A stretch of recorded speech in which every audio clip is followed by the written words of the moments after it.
Hello friends. स्वागत करता हूं आप लोग का मेरे इस YouTube channel let's learn English पर। दोस्तों, जैसा कि मैं आप लोगों को नरेशन पढ़ा रहा था, जो कि लैपटॉप पर आवाज़ सही नहीं जा रहा था, इसलिए मैं नरेशन आपको काफ़ी पढ़ाऊंगा। तो दोस्तों, नरेशन नरेशन को हम हिंदी में या नरेशन को एक और बोलते हैं, एक वर्ड स्पीच। क्या कहते हैं? स्पीच। नरेशन को हम स्पीच कहते हैं। स्पीच का मतलब होता है भाषण। ठीक है, नरेशन स्पीच का मतलब क्या होता है? भाषण। तो नरेशन को हम दो तरीके से पढ़ सकते हैं। हम एक डायरेक्ट स्पीच और एक होता है इनडायरेक्ट स्पीच। ठीक है, एक होता है डायरेक्ट और एक होता है इनडायरेक्ट स्पीच। डायरेक्ट स्पीच का मतलब क्या होता है भाई? इसका होता है प्रत्यक्ष कथन। क्या बोलते हैं इसको? प्रत्यक्ष कथन। इसको हम प्रत्यक्ष कथन। इसका मतलब होता है अप्रत्यक्ष कथन। इसे हम अप्रत्यक्ष कथन बोलते हैं। ठीक है, तो नरेशन या स्पीच, स्पीच का मतलब कथन या भाषण बोलते हैं, जो भी है कहिए। तो इसको हम दो भागों में बांटते हैं। एक डायरेक्ट स्पीच बोलते हैं, ये डायरेक्ट नरेशन, और एक इनडायरेक्ट स्पीच होता है, या इनडायरेक्ट नरेशन बोलिए या प्रत्यक्ष कथन बोलिए। तो डायरेक्ट स्पीच को हम क्या कहते हैं भाई? जब वक्ता अपनी बात को या जब वक्ता कही बात को ज्यों का त्यों कह दे। जब वक्ता क्या करे? जब वक्ता कही गई बात को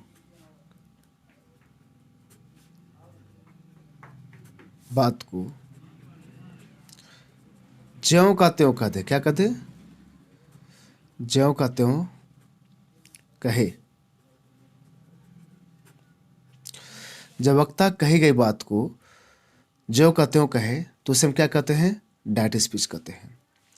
ठीक है, अप्रत्यक्ष में जब वक्ता द्वारा कही गई बात को जब वक्ता द्वारा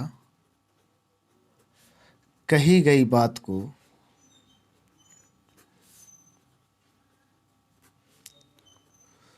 अपने शब्दों में व्यक्त करे। अपने शब्दों में व्यक्त करे। ठीक है, जब वक्ता कह की बात को अपने शब्दों में पेश करे तो उससे हम क्या कहते हैं? इनडायरेक्ट स्पीच कहते हैं। ठीक है भाई, अब ध्यान दीजिए, हम डायरेक्ट स्पीच को दो भागों में बांटते हैं। हम डायरेक्ट स्पीच को क्या करते हैं? दो भागों में बांटते हैं। डायरेक्ट स्पीच को हम यहाँ से दो तीर कर दे रहे हैं। ठीक है, इसको दो भाग कर दे रहे हैं। डायरेक्ट स्पीच को हम दो भागों में बांटते हैं। एक है आपका रिपोर्टिंग वर्ब। ठीक है, एक होता है आपका रिपोर्टिंग वर्ब।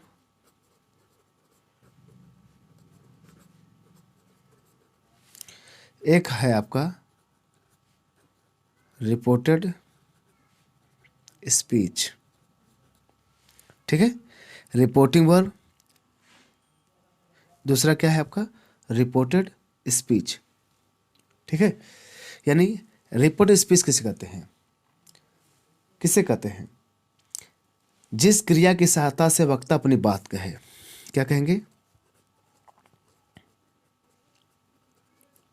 जिस क्रिया की सहायता से वक्ता अपनी बात कहे। जिस क्रिया की सहायता से वक्ता अपनी बात को कहता है उसे हम रिपोर्टिव वर्ब कहते हैं।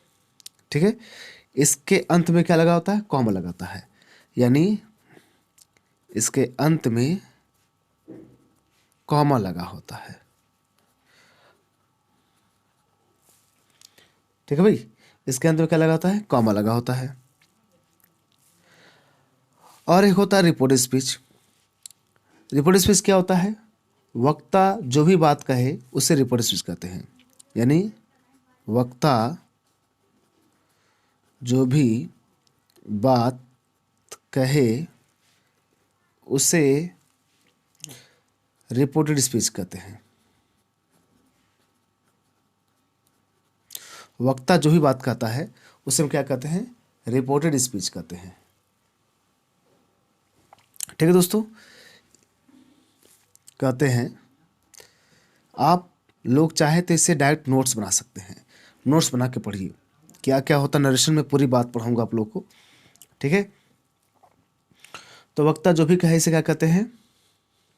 रिपोर्टेड स्पीच कहते हैं। इसे हमेशा कहाँ लिखते हैं? इसे डबल इन्वर्टेड कॉमा के अंदर लिखते हैं।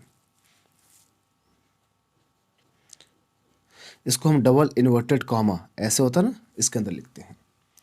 ठीक है दोस्तों, इसको हम डबल इन्वर्टेड कॉमा के अंदर लिखते हैं। अब जब ध्यान दीजिए क्या कहा जा रहा है यहाँ पर। जैसे मान लीजिए Ram said to Hari, Ram said to Hari, I am your best friend.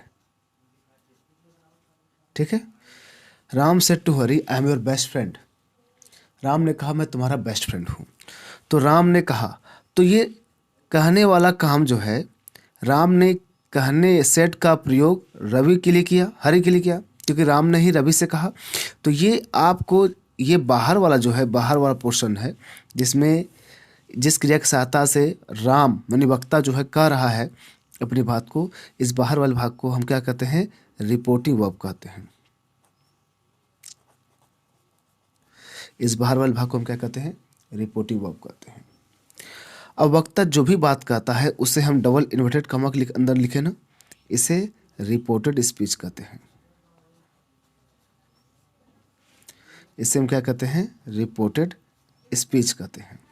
ये रहा। ठीक है दोस्तों, चलिए बार आप लोगों को पूरा बढ़िया समझा देता हूँ कि हमने क्या पढ़ा है। ठीक है दोस्तों, चलिए आइए, आप चाहे तो इसको बढ़िया से आप नोट्स भी बना सकते हैं आप लोग। तो नरेशन या स्पीच बोलते हैं या कथन दो तरह से होते हैं। एक डायरेक्ट स्पीच होता है, एक इनडायरेक्ट स्पीच होती है। इसी को डायरेक्ट नरेशन और इनडायरेक्ट नरेशन कहते हैं। डायरेक्ट स्पीच का मतलब होता है प्रत्यक्ष कथन, इसका मतलब अप्रत्यक्ष कथन। जब वक्ता कही गई बात को ज्यों का त्यों कहे, हो गया। जब वक्ता कही गई बात को ज्यों का त्यों कहे उसे प्रत्यक्ष कथन कहते हैं। जब वक्ता द्वारा कही गई बात को अपने शब्दों में व्यक्त करे उसे क्या कहते हैं? इनडायरेक्ट स्पीच कहते हैं। ठीक है, इसे इनडायरेक्ट स्पीच कहते हैं। और रिपोर्टिंग वर्ब सेड या सेट, देखिए इसको डायरेक्ट स्पीच को दो भागों में बांटा गया है, एक रिपोर्टिंग वर्ब एक रिपोर्टिंग स्पीच में। जिस क्रिया की सहायता से वक्ता अपनी बात कहे उसे इसके अंत में कॉमा लगा हो। ठीक है, जिस क्रिया की सहायता से वक्ता अपनी बात कहे उसे रिपोर्टिंग वर्ब कहते हैं, इसके अंत में क्या लगाता है? कॉमा लगा होता है। और रिपोर्टिंग स्पीच का मतलब होता है जो भी वक्ता कहे उसे, वक्ता जो भी बात कहता है उसे रिपोर्टिंग स्पीच कहते हैं। इसके डबल इन्वर्टेड कॉमा के अंदर लिखते हैं, ये लगा है। आप लोग समझ गए ना मेरी बात? तो चलो हम लोग नेक्स्ट पार्ट पर। सो फ्रेंड, आइए देखते हम लोग अब डायरेक्ट से इनडायरेक्ट बनाने के क्या नियम है। ठीक है, हम पढ़ेंगे डायरेक्ट से इनडायरेक्ट, डायरेक्ट से इनडायरेक्ट बनाने के क्या नियम हैं।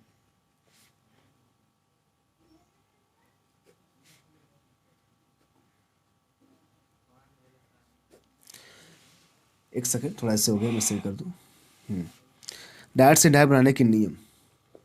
ठीक है दोस्तों, क्या तरीका है हम डायरेक्ट से इनडायरेक्ट नियम बना सकते हैं। तो हम डायरेक्ट से इनडायरेक्ट बनाने के 3 नियम पढ़ेंगे। वो कौन है? पहला क्या है? पर्सन परिवर्तन का नियम। ठीक है, पर्सन चेंजिंग रूल्स है, पर्सन परिवर्तन का नियम।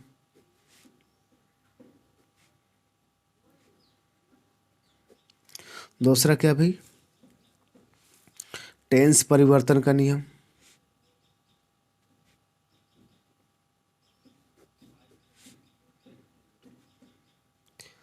तीसरा है आपका कनेक्टिव जोड़ने का नियम।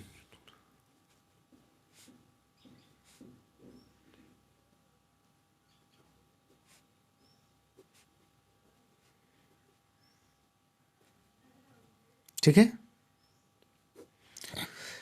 तो डायरेक्ट से नया बनाने के 3 नियम है। पहला है पर्सन परिवर्तन का नियम, दूसरा टेंस परिवर्तन का नियम, तीसरा है कनेक्टिव जोड़ने का नियम। इन तीनों रूल्स को हम लोग पढ़ेंगे। तो पहला हमारा आता है पर्सन परिवर्तन का नियम। पहले हम जानेंगे पर्सन क्या है। ठीक है, पर्सन है क्या। पर्सन जानते हैं 3 प्रकार होता है, पर्सन 3 होते हैं। फर्स्ट पर्सन क्या है, फर्स्ट पर्सन। दूसरा है सेकंड पर्सन, तीसरा है थर्ड पर्सन। फर्स्ट पर्सन में क्या आता है, आई और वी, यानी जो बात को कहे, जो बात को कहे, यानी जो ही बात बोले या कहे उसे हम फर्स्ट पर्सन कहते हैं। आई और बी आते हैं। सेकंड पर्सन यू होता है, जो बात को सुने, जो बात को सुने। ठीक है, और थर्ड पर्सन में आता है ही, सी, इट, दे, यानी जिसके बारे में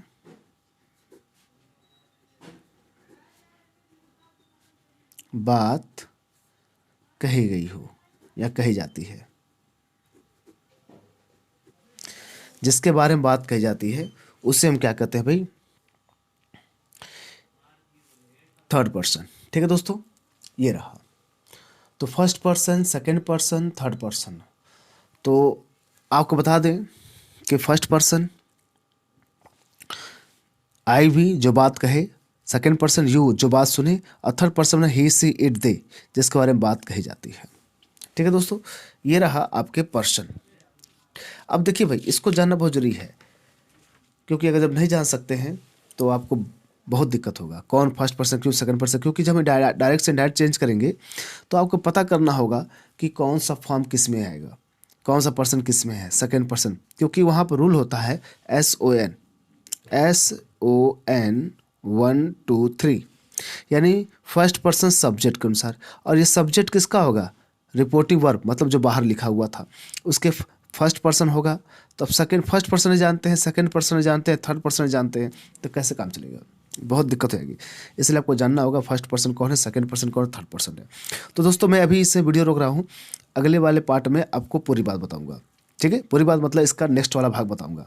नरेशन बहुत लंबा है, इसको बनाने में समय लगेगा दोस्तों, कम से कम मान के चलिए 20-30 वीडियो बनेंगे तब इसको पूरा खत्म हो जाएगा। ठीक है, तो आप लोग से उम्मीद करता हूँ कि आपको वीडियो अच्छा लगा होगा, और अच्छा लगा जिस चैनल को सपोर्ट करिए दोस्तों, मुझे आपके सपोर्ट की बहुत ज़रूरत है। ठीक है, तो क्या दोस्तों, मिलते हैं नेक्स्ट वीडियो में। Okay, thank you very much.